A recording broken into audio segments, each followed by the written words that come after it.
जाड होत चाललंय. तर आजचे व्यायाम नक्की करून बघा. चला जाऊया आता पहिल्या व्यायामाकडे. व्यायाम एकदम सोपे-सोपे देतीये, जे तुम्हाला घरातल्या घरात करता येतील अशा या पद्धतीचे. हातांना मोकळं करा. फक्त एक पाय वरती घ्यायचा आहे आणि दोन्ही हात हे बघा खाली न्यायचे. हे बघा या पद्धतीनं. हे बघा या पद्धतीने. ताण केव्हा येणार आहे? जेव्हा तुम्ही हा पाय वरती उचलता ना, त्यावेळेस इथं ताण येणार आहे. हे बघा. श्वास घ्यायचा आहे आणि खाली वाकायचंय. हे एका एका पायाने करायचंय 20 वेळा. दोन्ही पायाने करायचंय 40 वेळा.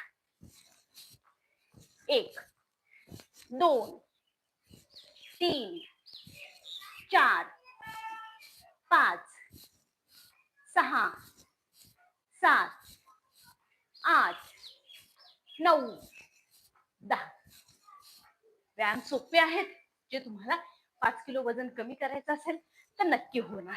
हे बघा आता परत दुसरा पाय सेम 20 वेळा करायचं तुम्हाला. मी आता तुम्हाला